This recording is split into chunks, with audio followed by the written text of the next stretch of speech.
पौष पौर्णिमेच्या दिवशी गुरुपुष्यामृत योगाव्यतिरिक्त रवियोग, अमृत सिद्धी योग आणि प्रीती योगही तयार होत आहे। पौष पौर्णिमा हा नवीन कार्य सुरू करण्यासाठी शुभ दिवस आहे। आपल्याला सोनं खरेदी करणं शक्य नसेल तर गुरुपुष्यामृत योगात हळद खरेदी करा। या योगात हळद खरेदी करणंही शुभ मानतात, त्यामुळे तुमचे कार्य यशस्वी होईल।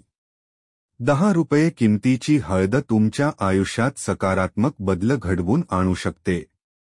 आपल्या देवघरातील श्री यंत्रावर कुंकुमार्चन करावे किंवा 1 रुपयाच्या नाण्यावर कुंकुमार्चन करावे। त्यानंतर ते नाणे तिजोरीत ठेवायचे आहे, जिथे आपण रोज आपल्या घरातील आलेली लक्ष्मी ठेवतो। रोज आपण जेथे पैसे ठेवतो तेथे ते नाणे ठेवावे।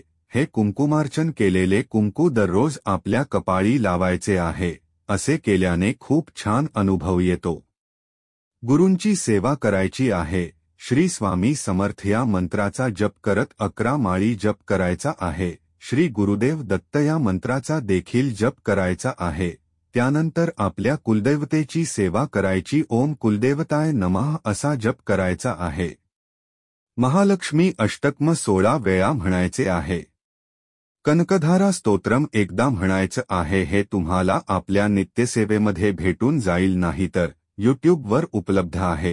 हे ऐकू शकता आणि म्हणूही शकता। महालक्ष्मी मंत्राची एक जपमाळ करायची आहे। गुरुपुष्य योगामध्ये देवी लक्ष्मीसह भगवान विष्णूची विधिवत पूजा करावी। पूजेच्या वेळी कनकधारा स्तोत्राचा पाठ करा।